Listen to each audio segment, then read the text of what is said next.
आ गया आ गया, नौकरी दिलाने आ गया। देखो प्यारे बच्चों, आ गया आपका नोटिफिकेशन, जिसका था आपको बेसब्री से इंतजार। ठीक है, जिसके लिए थे आप बेकरार, और हम लेके आ गए मेरे यार नोटिफिकेशन पैड 2026-27। ठीक है मेरे प्यारे बच्चों, नमस्कार। आशा करता हूं सभी बच्चे मस्त होंगे, स्वस्थ होंगे, जबरदस्त होंगे। आप सबकी तैयारी बेहतरीन कराने के लिए फिर मैं आ गया और अपनी पूरी टीम के साथ आ गया। ठीक है, तो देखिए प्यारे बच्चों, कर लो दीदार, क्यों हो रहे हो बेकरार। UP triple S C 2026-27 notification released. ये वीडियो आपको लगता है 1-2 दिन बाद मिल रही होगी, या मे बी 3 दिन बाद मिल रही होगी, बट ये वीडियो उन सभी बच्चों के लिए, उन एस्पिरेंट्स के लिए बहुत बेहतरीन साबित होने वाली है जो बच्चे दिल से, शिद्दत से अपने माँ बाप के सपनों को साकार करना चाहते हैं यूपी ट्रिपल एस सी के एग्जाम को क्रैक करने के बाद। क्योंकि ये बच्चों एक नौकरी नहीं है, ये एक नौकरी के लिए दरवाजा है।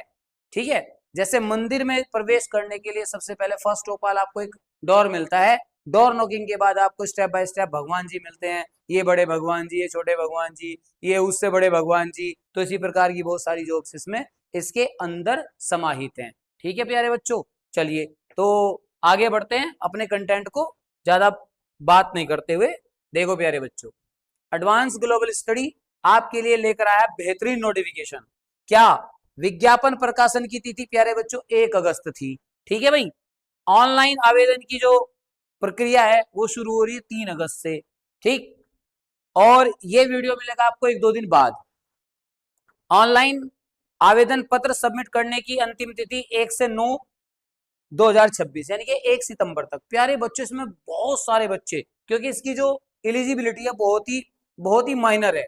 10th लेवल का बच्चा जिसने 18 अपनी एज को क्रॉस कर लिया हो, वो इसमें फिलअप कर सकता है फॉर्म को। तो आप देखो बड़ी भारी संख्या में फॉर्म भरे जाएंगे, इसलिए इसके लिए करीब 1 महीना ही मिल रहा है मेरे प्यारे बच्चों, करीब 1 महीना ही मिल रहा है, पूरा महीना नहीं मिल रहा है। ठीक है भाई, चलिए आपको कैसे कैसे आवेदन करना है, ठीक है, सारी प्रक्रिया आपको स्टेप बाय स्टेप मैं समझाऊंगा। ठीक है प्यारे बच्चों, चलिए आगे बढ़ते हैं। आवेदन शुल्क, सबसे पहले हर एक बच्चे के माइंड में क्यूरियोसिटी होती है, एक जिज्ञासा होती है कि सर फीस कितनी है। ठीक है, क्योंकि बहुत सारे बच्चे लेक ऑफ फीस के अभाव में फॉर्म नहीं भर पाते।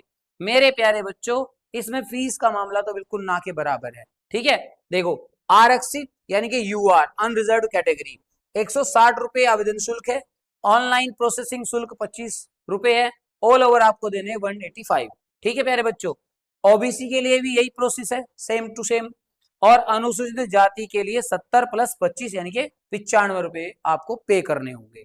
ठीक है, अनुसूचित जनजाति के लिए सेम प्रोसेस है भाई। ठीक है, इसके बाद दिव्यांग जन, ठीक है, इनके लिए भाई कोई आवेदन शुल्क नहीं है, केवल 25 रुपए प्रोसेसिंग फी है। समझ में आया?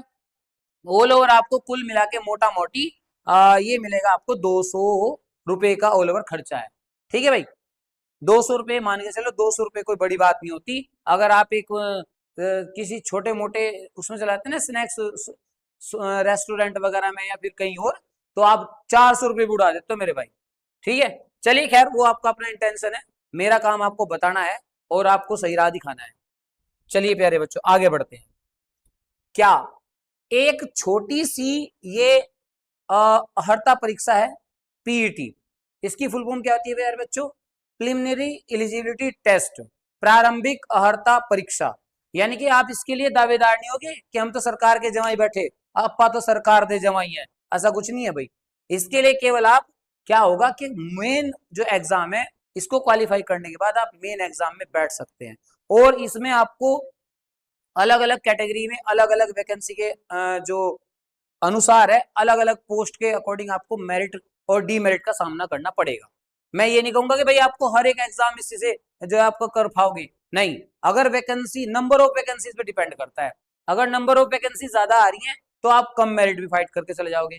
कम मेरिट बोले तो कितनी, अब आपको थोड़ा समझाऊंगा डिटेल में, इसके बाद इस पर चर्चा करते हैं। देखो प्यारे बच्चों, मेरे शेर शेरनियों, मेरे राज दुलारो, ठीक है, देखो भाई जो पीईटी है ना, ये पीईटी 3 ही वर्ड हैं, लेकिन 3 वर्ड आपको 52 जॉब दे रहे हैं प्यारे बच्चों। कितनी? 52। ठीक है, तो भाई ये क्या है? ये है एक डोर। क्या है प्यारे बच्चों? एक डोर है, दरवाजा है भाई। ठीक है, और दरवाजा कैसा है भाई? ये केवल आपको एंट्री का दरवाजा है भाई, एंट्री देता है। कैसी एंट्री देता है? अगर आपके मान लीजिए मैंने कहा भाई अभी 8000 वैकेंसी थी, किसकी थी प्यारे बच्चों? लेखपाल की। लेखपाल की वैकेंसी थी, उसमें मेरिट आपकी अप्रोक्स मान लो 60 अराउंड थी, 60 अराउंड थी, लेस देन 60 थी। ठीक है, उसमें सारे बच्चे जो है क्वालिफाई थे जिसने 60 मार्क्स ले रखे थे। अब एक बात बताओ, अगर 8000 वैकेंसी है तो 60, अगर ये वैकेंसी 4000 होगी फिर क्या होगा? 4000 पे क्या होगा भैया? यहाँ पे ताले लग जाएंगे। तो मेरा अपनी तरफ से मेरी एक एज ए टीचर आपको गाइडेंस है कि आप कोशिश करें आपके 75 प्लस मार्क्स आने चाहिए, then you are eligible for all the post. ठीक है भाई, सभी पोस्ट के लिए आप एलिजिबल है। अगर आप 75 प्लस क्रैक करते हैं तो भैया आप जो है हर एक एग्जाम में क्वालिफाई कर जाएंगे। अभी तक जो है 75 प्लस मेरिट एक दो वैकेंसी की रेयरली रही जिसमें नंबर ऑफ वैकेंसी 100 या 100 से थोड़ी बहुत प्लस होंगी। ठीक है, तो अपना टारगेट क्या है प्यारे बच्चों? 75, और इसको पूरा कराने के लिए हम मैदान में उतर चुके हैं। ठीक है, और हमारा रिकॉर्ड है पिछले 14 साल का। ऑफलाइन अपना 12 साल हो गए, 2 साल हो गए मैं किसका? ऑनलाइन का। ठीक है, नया प्लेटफॉर्म है, आप हमें प्यार दो जैसे आज तक देते आ रहे हो। मैंने आपको बताया भी है, क्योंकि हर कोई जीरो से शुरुआत करता है, और जब जीरो बराबर में लगती चली जाती है ना मेरे बच्चों, तो वैल्यूएशन इतना बढ़ जाता है, इतना बढ़ जाता है कि यू कांट बिलीव। ठीक है, आप बिलीव नहीं कर पाओगे। तो ये तो रही इसकी बात। 75 प्लस का टारगेट कौन कराएगा? मैं कराऊंगा, मेरी टीम कराएगी, मेरा पूरा एफर्ट कराएगा। ठीक है भाई, मैं इसी के लिए जाना जाता हूँ प्यारे बच्चों। मैं दिन रात एक कर दूंगा आपकी जॉब को, आपके सपनों को साकार कराने के लिए। ठीक है, तो चलिए आते हैं अपने पॉइंट की बात तरफ। देखो, UP triple SC, UP triple SC की फुल फॉर्म भी पता है क्या? नहीं पता तो देख लो। Uttar Pradesh service selection, staff selection service commission. ठीक है भाई, यानी ये सबऑर्डिनेट सर्विस सिलेक्शन है, ये एसएससी वाला सिलेक्शन नहीं है। देखो दोबारा फिर समझ लो, उत्तर प्रदेश ये क्या हो गया भाई? एस एस एस सी क्या बनता है यहां से? चलो अभी आप मुझे सोचकर बताओगे, कमेंट बॉक्स में जवाब देना। इसके बाद इसको बोलते हैं उत्तर प्रदेश अधीनस्थ सेवा चयन कर्मचारी आयोग। प्यारे बच्चों क्या बताया मैंने? उत्तर प्रदेश अधीनस्थ सेवा कर्मचारी चयन आयोग। ठीक है भाई, तो इसकी हिंदी तो मैंने बता दी, इंग्लिश में खुद कन्वर्ट कर लेना। ठीक है प्यारे बच्चों, इतने आप में गट्स हैं। अच्छा, पीईटी में आपको पहले ही बता चुका, पास करने पर मिलते हैं क्या? ये सरकारी पद। और परीक्षा कितनी है? एक परीक्षा मात्र। एक परीक्षा के बाद आपको कुल कितने पद मिल रहे हैं प्यारे बच्चों? आपको प्यारे बच्चों पद मिल रहे हैं कितने? आपको पद मिल रहे हैं मेरे प्यारे बच्चों 52। मैंने पहले ही बताया आपको कितने पद मिल रहे हैं, 52 पद का दरवाजा खुल रहा है मेरे प्यारे बच्चों। स्पेशल कौन कौन से? ध्यान दो भाई, मैं आपको बता रहा हूँ, राजस्व लेखपाल सभी जानते हैं, इसके बाद चकबंदी लेखपाल, इसके बाद आपका ग्राम विकास अधिकारी। ठीक है भाई, इसके बाद आपका कनिष्ठ सहायक क्लर्क, जूनियर असिस्टेंट बोलते हैं इसको हम। ठीक है भाई, आशु लिपिक, आबकारी सिपाही, वन रक्षक, वन जीव रक्षक, गन्ना पर्यवेक्षक, कनिष्ठ अभियंता, जूनियर इंजीनियर बोलते हैं इसको हम। ये आगे क्या भाई आपका लघु गणक। ठीक है भाई, सहायक लेखाकार, सांख्यिकी लेखाकार, मुख्य सेविका, ये सब इसमें पद दिए हैं। सभी को मैं डिटेल में बताने लगा तो वीडियो बहुत लंबी हो जाएगी। ठीक है प्यारे बच्चों, और इस वीडियो को अगर आपको अंत तक देखना है तो मेरे साथ जुड़े रहिए, और अंत तक देखना भी चाहिए, क्योंकि अभी तो पिटारा खुला ही है, अभी तो बहुत कुछ है। ठीक है, अभी तो बहुत कुछ बाकी है। ठीक, अभी तो खोली है मुट्ठी, अभी तो पूरा आसमान बाकी है। तो अब अन्य विशेष पद क्या है प्यारे बच्चों? अन्य विशेष पद ये हैं, कौन कौन से हैं? Scientific assistant, lab assistant, fireman. ठीक है भाई, सहायक स्टोर कीपर, ग्रेड 3 सहायक, रोडवेज बस कंडक्टर, अमीन, असिस्टेंट कमोडिशन ऑफिसर, लोअर पीसीएस, जो अभी भी वैकेंसी आपकी निकली हुई है। इसकी मेरिट थोड़ी ज्यादा गई, मैंने आपको पहले बोल दिया, वैकेंसी के नंबर ऑफ वैकेंसी भी कम करता है। कैसे? अभी वैकेंसी कितनी प्यारे बच्चों? वैकेंसी मान लो आप 2500 प्लस हैं, 2500 प्लस हैं, मेरिट कितनी गई? 67। तो मैंने आपको पहले बोल दिया 75 का टारगेट कराओ। 75 का टारगेट अगर आपका पूरा होता है तो मैं आपको गारंटी के साथ कह रहा हूं, आपके लिए कोई भी परीक्षा की जो प्रारंभिक अहर्ता है वो पार करना कोई बड़ी बात नहीं होगी। ठीक है, तो ये इसके लिए पोस्ट निकली हुई है, स्क्रीनशॉट ले लो। ठीक, तसल्ली से वीडियो को देखना, और वीडियो को जो स्किप करेगा ना भाई, उसको समझ लो कुछ अधूरा ही ज्ञान मिलेगा, क्योंकि आपने सुना भी होगा कि आधा अधूरा ज्ञान हमेशा परेशान करता है। एक पंडित जी के 3 चेले थे, उन्होंने आधा अधूरा ज्ञान लिया, उन्होंने कहा रास्ते में जो मिले आधे में अगर डूब रहा है तो संतोष कर लेना। ठीक है भाई, अब उनका एक दोस्त डूब गया, उसने उनका जो है वहां से शिखा पकड़ी और गर्दन काट ली। उन्होंने कहा भाई ये क्यों मार दिया? अब हमारे टीचर ने कहा था कि आधे में संतोष कर लेना। ठीक है, फिर कोई और गए, वो बहुत ही ब्रीफ में बता रहा हूँ, बहुत लंबी स्टोरी है। एक बार उन्हें कहा सर ने कि बेटा लंबा भोजन मत करना। अब लंबा भोजन का मतलब क्या है कि ज्यादा देर तक खाना न खाना। उन्होंने क्या किया प्यारे बच्चों, उन्होंने किया कि उन्होंने बना दी सवैया, जिन्हें बोलते हैं हम गाँव में जमे। ठीक है, और भाई इतने लंबे लंबे जमे में उन्होंने कहा हम नहीं खाएंगे, उसमें बादाम पिस्ता बहुत कुछ पड़ा था। तो आधा अधूरा ज्ञान प्यारे बच्चों हमेशा परेशान करता है, बाकी आप समझदार हो ही। ठीक है, चलिए आगे बढ़ते हैं।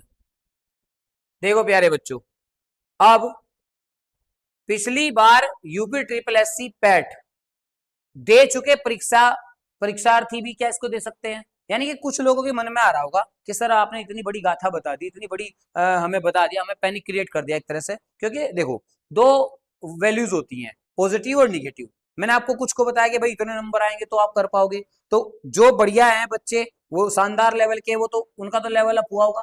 लेकिन जिनके नंबर कम है 2025 के पैट को दे करके, तो वो कहेंगे यार मास्टर ने तो डरा दिया। तो भैया मेरे प्यारे बच्चों, मैं आपको बताना चाह रहा हूं कि आपको भी परीक्षा देनी चाहिए। किसे देनी चाहिए? जिनके मार्क्स कम हैं, क्योंकि ये 3 साल तक वैलिड है। अब जो आपका नंबर ज्यादा आते हैं कम आते हैं, तो ये वैलिड होगा रादर देन बैक, यानी कि पिछले की अपेक्षा। ठीक है प्यारे बच्चों, तो क्या करना है हमें, पढ़ लीजिए पूरा। क्या क्या मैं हर एक चीज को डिटेल में बना के लाया मेरे प्यारे बच्चों। वीडियो तो मैं परसों ही बना देता, जिस दिन ये नोटिफिकेशन आया था, ठीक है, उसी दिन वीडियो बना देता। लेकिन मैंने क्या सोचा कि तसल्ली से पूरा एक एक चीज एनालिसिस करने के बाद आपको रेडी टू यूज दूं। मेरा यही मानना होता है, रेडी टू यूज मिलना चाहिए। ठीक है भाई, देखो, जिन्होंने पिछली बार पैट की परीक्षा दी थी बिल्कुल दे सकते हैं भाई। जिनका स्कोर कम रहा था मैं बिल्कुल देंगे भाई। जिन्हें अपने स्कोर को बेहतर करना है वेरी गुड। ठीक है भाई, जिन्हें सरकारी नौकरी की तैयारी करनी है, हाँ भाई बहुत सारे ऐसे बच्चे हैं जो बहुत सारे गट्स हैं उनके पास, और ये परीक्षा उनको देनी चाहिए। ठीक है, क्योंकि कुछ बच्चे सीजीएल लेवल पे होते हैं, वो सीजीएल वाले इसको जानते ही नहीं ढंग से, तो उनको भी देनी चाहिए।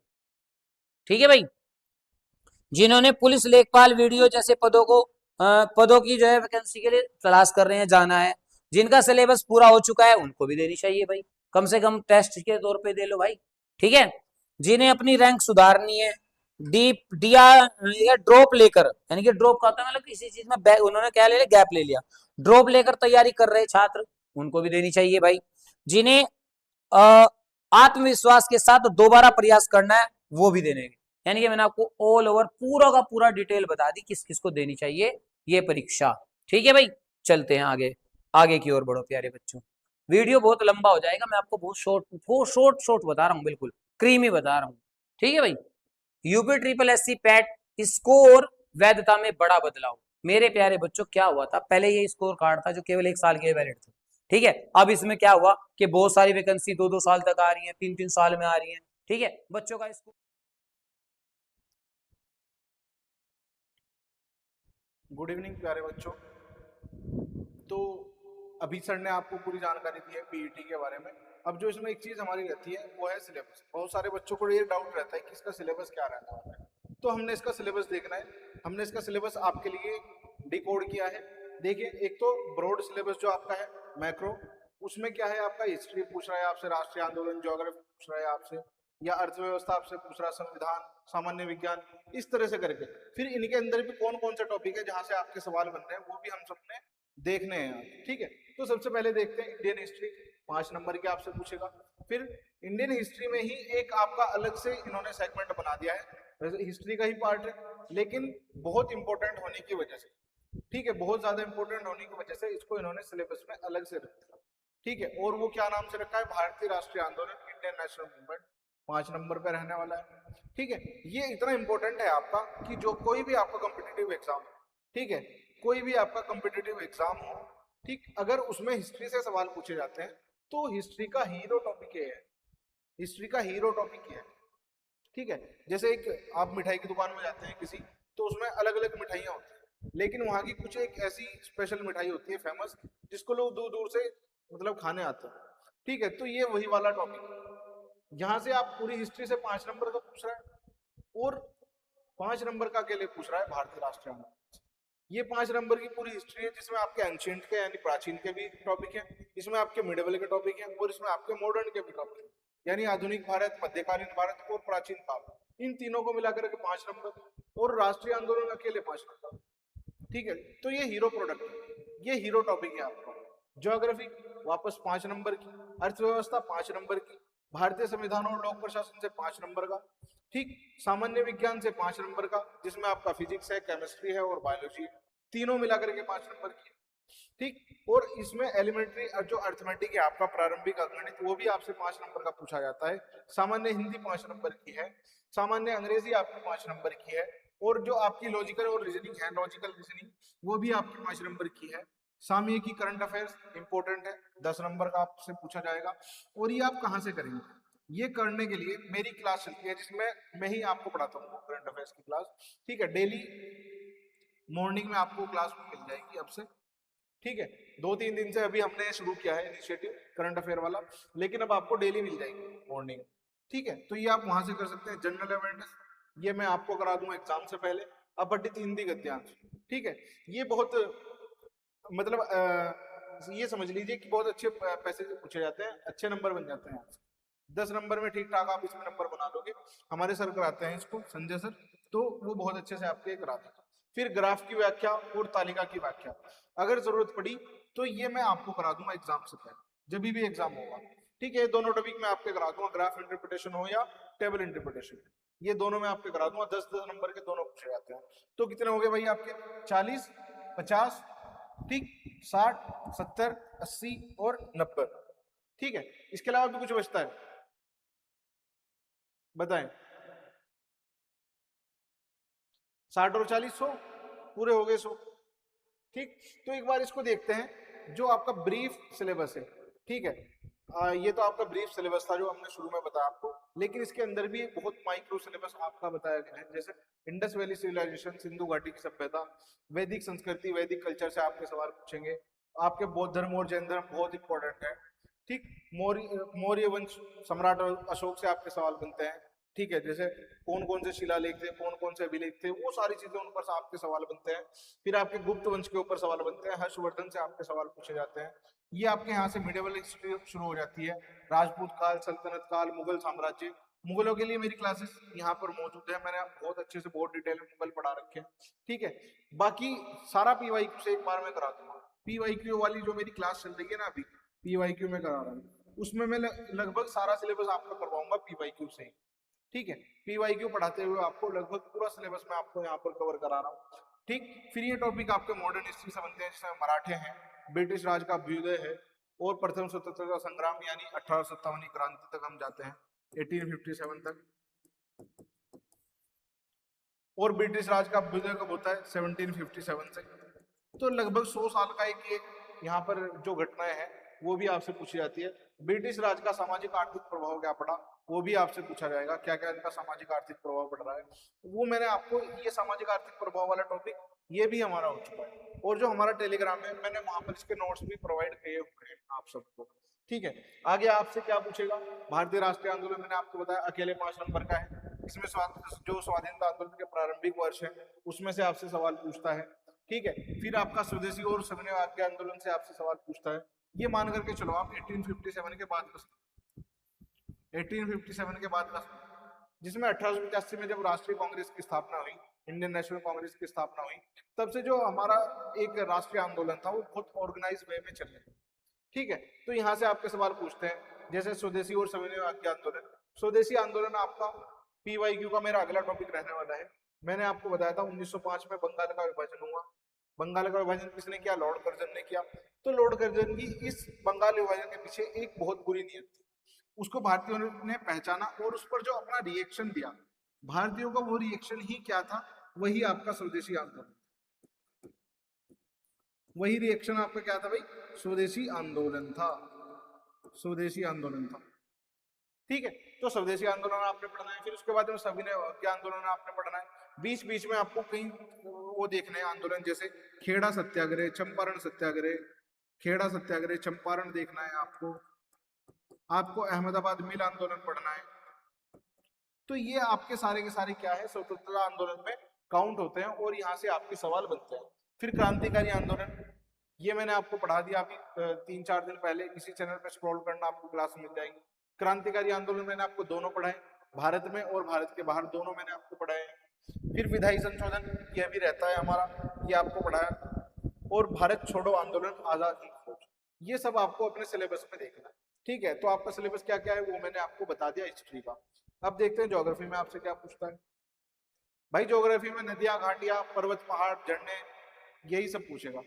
ठीक है, और एक बहुत इंपॉर्टेंट टॉपिक आपका यहाँ पर हो जाता है खनिज संसाधन, ये मैं बहुत अच्छे से आपको कराऊंगा। ठीक है, ये मैं बहुत अच्छे से आपको कराऊंगा। फिर डेजर्ट, आपको दुनिया के जितने डेजर्ट्स हैं वो सारे कराऊंगा। शुष्क क्षेत्र मैं भी नहीं भी कराऊंगा, अगर आप मेरे से नहीं भी पढ़ते हैं, आप अकेले खुद भी पढ़ते हैं, इसको सेल्फ स्टडी करते हैं, तो ये पॉइंट आपको ध्यान रखना।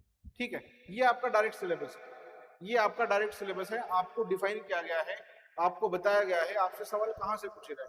तो ये वो पॉइंट्स है जहां से आपके सवाल पूछे जाएंगे। जैसे भारत और विश्व का राजनीतिक भूगोल, जलवायु, मौसम, टाइम जोन आपसे पूछ लेगा। टाइम जोन क्या होते हैं बेसिकली, पता है किसी को? नहीं पता है? तो अगर आप यहाँ पर देखेंगे, जब मैं ज्योग्राफी की क्लासेस लूंगा तो मैं आपको टाइम जोन यहाँ पर कराऊंगा, टाइम जोन में आपको यहाँ पर बताऊंगा। आगे चलते हैं, भारतीय अर्थव्यवस्था से 5 सवाल, 5 नंबर के 5 सवाल बनेंगे आपके। ठीक है, उसमें आपका 1947 से 1991 तक की अर्थव्यवस्था, 1947 से 1991 तक की अर्थव्यवस्था, यानी 1991 तक क्यों बोल रहे हैं? क्योंकि 1991 में हुए एलपीजी रिफॉर्म्स, एलपीजी रिफॉर्म्स, आर्थिक सुधार जिनको बोलते हैं। ठीक है, इसके बाद आपकी इकोनॉमी ने कैसे टर्न लिया वो सब आपको पढ़ना है। आपको देखना है 5 ईयर प्लान, सबसे पहले प्लानिंग कमीशन आपको देखना है। योजना आयोग पहले बनता था, योजना आयोग को किसने रिप्लेस किया था? नीति आयोग ने। फिर आपको देखना है 5 ईयर प्लान, 5 ईयर प्लान आपको देखना है। आपको नीति आयोग देखना है कि वो कैसे काम करता है। आपने मिश्रित अर्थव्यवस्था का मॉडल देखना है कि मिक्स्ड जो इकोनॉमी का मॉडल था वो क्या था। आपने देखना है ग्रीन रिवॉल्यूशन, दूध का विकास, ऑपरेशन फ्लड। आपने देखना है बैंकों का राष्ट्रीयकरण और सुधार जो है, ठीक है, नेशनलाइजेशन ऑफ बैंक्स, बैंकों का राष्ट्रीयकरण कैसे हो रहा है वो सब आपने देखना है। फिर 1991 में ये जो सुधार मैंने आपको बताया एलपीजी रिफॉर्म्स, इनके बाद वर्ष 2014 के पश्चात आर्थिक सुधार क्या क्या हो, जैसे कृषि सुधार, ढांचागत सुधार, श्रम सुधार, आर्थिक सुधार, जीएसटी, इन सब के बारे में आपको पढ़ना है। जीएसटी आपको पढ़ना है, ठीक है, जीएसटी के बारे में आपसे सवाल पूछ लेगा। मॉनेटरी पॉलिसी कमेटी के बारे में आपसे सवाल पूछ लेगा। मौद्रिक नीति के जो मौद्रिक समिति है उसके बारे में आपसे सवाल पूछ लेगा, या आपसे जीएसटी कमेटी के बारे में सवाल पूछ लेगा। तो ऐसे सवाल आपसे अक्सर पूछे जाते हैं। भारतीय संविधान और लोक प्रशासन से 5 सवाल बनेंगे, जिसमें संवैधानिक विशेषताएं हैं, डीपीएसपी है आपके, नीति निर्देशक तत्व, मौलिक अधिकार है, फंडामेंटल राइट, और मौलिक कर्तव्य है आपके, फंडामेंटल ड्यूटीज। आपकी संसदीय प्रणाली से सवाल बनेंगे, आपके संघीय प्रणाली और यूनियन टेरिटरी से आपके सवाल बनेंगे। फिर न्यायिक ढांचा आपका किस तरह से है, सर्वोच्च न्यायालय में कितने जजेस हैं, कौन फिलहाल सर्वोच्च न्यायालय में मुख्य न्यायाधीश है, इस तरह के सवाल आपसे यहाँ बनेंगे। हाईकोर्ट के सवाल आपसे बनेंगे, ठीक है, चूंकि यूपी का एग्जाम है तो यूपी का हाईकोर्ट ज्यादा इंपॉर्टेंट हो जाता है, इलाहाबाद हाईकोर्ट, ठीक है, ये आपका लिए इंपॉर्टेंट हो जाता है। जिला प्रशासन, स्थानीय निकाय और पंचायती राज संस्थाएं, यानी पीआरआई, पंचायती राज इंस्टीट्यूशन, ये आपसे, इनसे आपके सवाल पूछे, तो ये आपको पढ़ना है, पंचायती राज इंस्टीट्यूशन। फिर सामान्य विज्ञान 5 नंबर का, फिजिक्स, केमिस्ट्री, और इसमें आपका बायोलॉजी है। अंकगणित है, आपको जो नंबर सिस्टम है वो पढ़ना है, प्रतिशतता पढ़नी है, साधारण अंकगणित समीकरण ये आपको पढ़ना है, वर्ग, वर्गमूल आपको पढ़ना है, घातांक, घात आपको पढ़ना है, एवरेज आपको पढ़ना है। तो ये आपके कुछ मैथमेटिक्स के चैप्टर्स हैं जो आपको पढ़ने हैं, 5 नंबर के आपसे पूछे जाएंगे। फिर सामान्य हिंदी 5 नंबर की है, इसमें संधि, विलोम शब्द, बेसिकली हिंदी जो व्याकरण है उससे आपको 5 नंबर का पूछा जाएगा। अंग्रेजी है 5 नंबर की, जिसमें इंग्लिश ग्रामर है, और क्वेश्चन बेस्ड जो आपके पैसेजेस होते हैं वो आपसे पूछेंगे, ठीक है। फिर इसके अलावा लॉजिकल रीजनिंग, ये आपके 5 नंबर की आती है। करंट अफेयर आपसे 10 नंबर का पूछा जाता है, मैं ही आपको पढ़ा रहा हूँ। ये क्लास आप कंटिन्यू कर सकते हैं, डेली मॉर्निंग होती है हमारी क्लास, रिकॉर्डेड फॉर्म में आपको मिलेगी डेली मॉर्निंग आपको क्लास करंट अफेयर्स की, ये आप यहाँ से कर सकते हैं। जनरल एबिलिटी, भारत के पड़ोसी देश, जनरल अवेयरनेस जिसको बोलते हैं, देश, राजधानी, मुद्रा, भारत के राज्य केंद्र शासित प्रदेश कौन कौन से हैं, भारतीय संसद, राज्यसभा, लोकसभा के बारे में आपसे पूछेगा राष्ट्रीय और अंतर्राष्ट्रीय दिवसों के बारे में, विश्व संगठनों के बारे में, जैसे यूएनओ हो गया, यूएन हो गया, ठीक है, WWF हो गया, ठीक है, IMF हो गया, इस तरह के जितने संगठन है ये आपसे पूछेगा, उनके हेडक्वार्टर्स पूछ लेगा कहाँ पर है, ठीक है, भारतीय पर्यटन स्थल पूछेगा आपसे, भारत की कला संस्कृति के बारे में पूछेगा।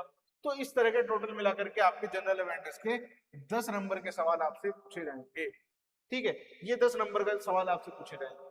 फिर अंत में आपसे हिंदी पूछेगा 10 नंबर की। अभी आपको मैंने बताया कि जो हिंदी पूछी है अब आपसे वो ग्रामर पूछी थी, लेकिन अभी आपसे पूछेगा हिंदी कौन सी, अपठित हिंदी गद्यांश का विवेचन करना, ग्राफ की व्याख्या और विश्लेषण, और तालिका की व्याख्या और विश्लेषण। 10-10 नंबर के हैं तीनों।